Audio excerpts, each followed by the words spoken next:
sudah kita sobek untuk pengikatan. Ini fungsinya untuk sungkup nanti di penyambungan.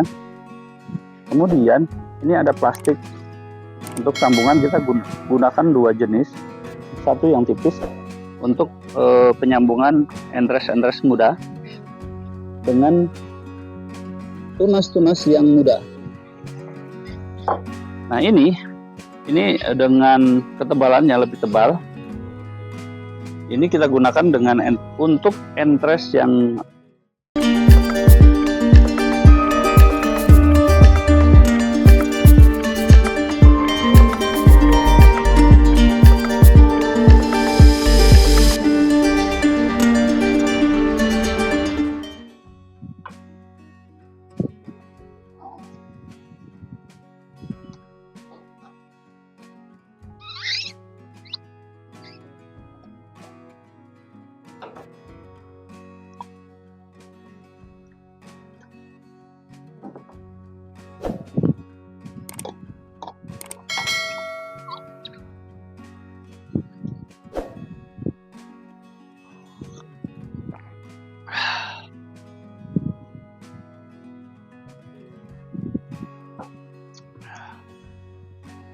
Mang Elep monitor.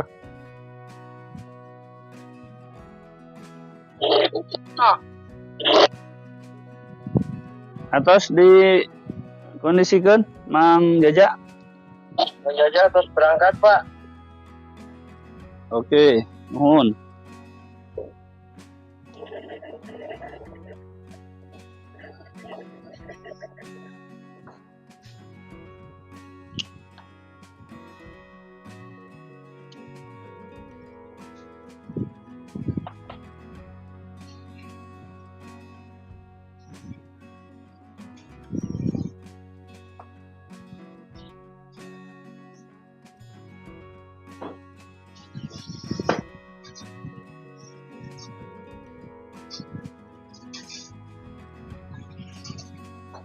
Ya, Mang. Apa badaya usin? Mohon. Bios. Dan nembe wengi ieu na. Ayeuna di dieu heula ngalancarkeun jadi engke sadayana Mang Jaja, Mang Asep, terus Anwar sareng Jang sadayana ngababat teh lancar. Ayeuna duaan heula.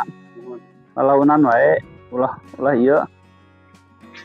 Penting tapis, terus kade pipa. Oke, Ujang sina mereskeun mesin. Masalah silpung itu beres. Nuhun.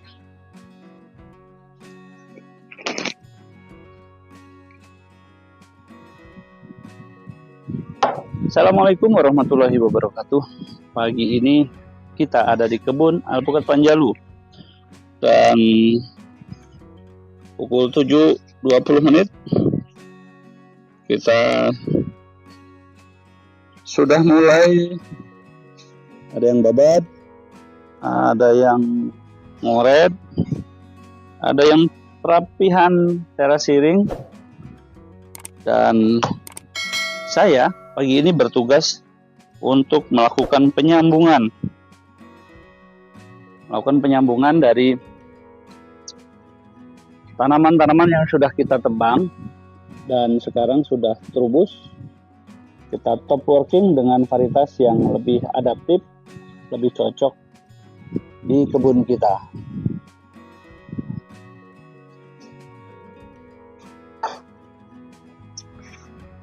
Kita gunakan jaket rompi seperti ini dengan warna terang agar pertama mudah dipantau. Teman-teman ketika pakai jaket warna kuning atau merah, itu akan lebih mudah dipantau.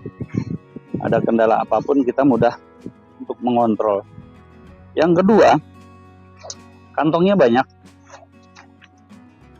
Kantong banyak ini sangat memudahkan pada pekerjaan.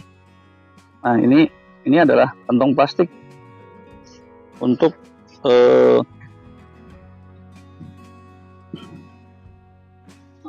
ini seperti ini sudah kita sobek untuk pengikatan. Ini fungsinya untuk sungkup nanti di penyambungan. Kemudian ini ada plastik untuk sambungan, kita gunakan dua jenis, satu yang tipis untuk penyambungan entres muda dengan tunas yang muda. Nah ini dengan ketebalannya lebih tebal. Ini kita gunakan untuk entres yang lebih tua dan batang tunas yang lebih tua juga. Itu biasanya saya menyimpan di bawah 2, kemudian ininya 1. Nah di sini ini plastik pengikat. Terus kita siapkan batang entres untuk sekali. Nah ini sekali kerja, 1 kali kerja kita segini, sehingga kita akan istirahat setelah ini nanti selesai. Nah jadi praktis ini harus kita habiskan. Nanti kita makan sarapan jam 9, setengah 10 terlambat, itu kita ini habis atau tinggal sedikit kita istirahat. Oke, sementara rokok, kopi, dan air minum kita simpan di sini.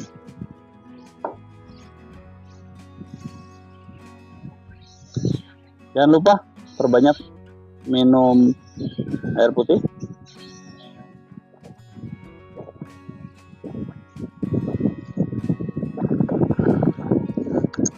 Dan satu hal lagi, ketika kalian melakukan penyambungan, itu jarang sekali duduk. Dari pagi sampai sore itu kalian akan berdiri terus, dan ternyata itu membawa dampak kepada nyeri cangkeng, sakit pinggang yang yang lumayan. Dan tidak lupa HT untuk koordinasi dengan tim di lapangan. Kemudian juga topi, kita gunakan topi.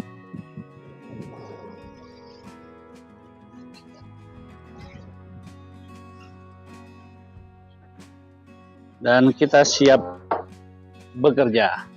Untuk kondisi kebun kami pada saat ini bulan 5 di tanggal 14 bulan 5, pertengahan bulan Mei, kebun kami sudah mulai bunga awal. Jadi periode pembungaan pertama kali di kebun kami adalah di bulan 4 akhir, itu sudah mulai berbunga. Terutama varietas Rifai, kemudian Miki, kemudian baru 2 itu, yang lainnya alligator belum nampak, baru mata ketam. Jadi Rifai dan Miki yang belum kita lakukan top working sudah ada nampak mata ketam, kemudian pecah bunga. Di bulan 4 akhir, bulan 5 pertengahan ini sudah mulai banyak. Dan ini nanti terus akan berjalan bulan 4 akhir, 4, 5, 6, 7, 8, 9, 10, 7 bulan. Nah betul, di bulan 10 nanti mulai panen pertama. Kalau tahun kemarin kita November sudah panen, petik pertama di bulan November.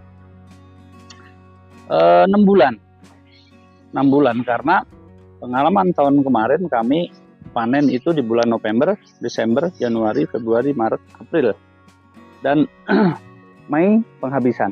Jadi 7 bulan, sepanjang 7 bulan kebun kami terus panen, walaupun produktivitasnya, grafiknya awal itu masih sedikit, kemudian di pertengahan naik, kemudian di akhir menurun. Namun di bulan November sampai April, Maret, April ya, April, Mei itu sudah mulai habis panenan. Dan ini perlu kita melakukan pendataan, ada by riset, ada by data di lapangan. Kita akan menemukan nanti varietas apa saja yang yang mulai berbunga di fase awal. Kalau sekarang ini Arifai dan Miki. Nanti aligator belum nampak, kemudian Wina belum nampak, kemudian varietas-varietas yang lain, kendil dan yang lain-lainnya belum. Karena tiap bulan kita lakukan pendataan masing-masing blok. Nanti yang berbunga berapa itu semuanya kita data. Dan itu akhirnya dalam beberapa tahun ke depan kita akan punya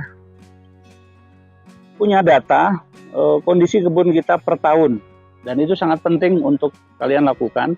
Walaupun kebun kalian populasinya tidak banyak, tetapi itu sangat penting, dan itu kita gunakan untuk strategi pasar, sehingga kita akan punya analisa berapa kemampuan produksi kita dalam beberapa tahun mendatang. By data, jangan analisa, jangan berasumsi. Sudahlah, ketika kalian berdasarkan asumsi, berdasarkan analisa, terlebih di sosmed, kemudian orang bilang begini, bilang begitu, diikutin, kalian akan punya analisa yang jauh dari realita. Jadi tetap kalian harus by data di lapangan, varietas ini cocok tidak, produktivitasnya seperti apa. Dan satu hal lagi teman-teman, jangan terlalu termakan omongan bahwa ngejar produktivitas. Ketika di kebun, produktivitas itu bisa digenjot atau bisa ditahan. Bahkan nanti kita akan tunjukkan bagaimana saya menahan agar tanaman itu tidak berbuah terlalu banyak. Karena apa? Satu, antara generatif dan vegetatif kami akan berimbang. Ketika ini over produksi, maka pohon pun akan lambat pertumbuhan figurnya. Untuk itu kita lakukan pruning pemangkasan ke atas, pruning batang air.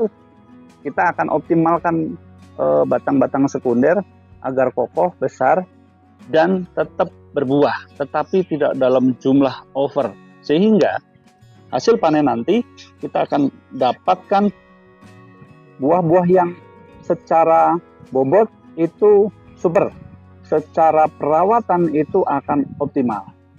Dan ketika kita melakukan perawatan penyemprotan, ranting, dahan tidak terlalu lebat, sehingga pengalaman di lapangan kami, jamur karena terlalu kelembapan, terutama di blok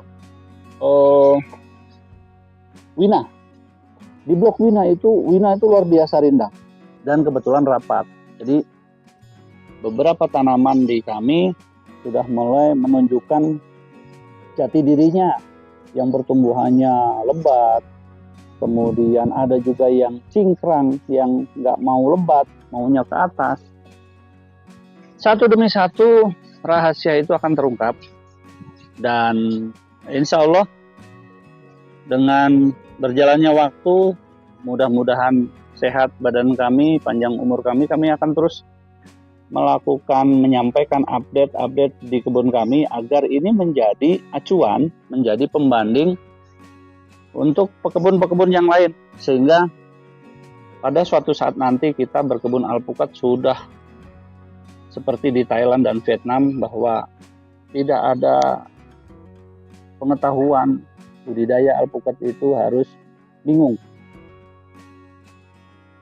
Ini pengalaman pribadi saya ketika dulu saya mencari informasi bagaimana cara berkebun singkong yang baik dan benar, dan semua instansi yang saya datengin itu tidak membuka diri.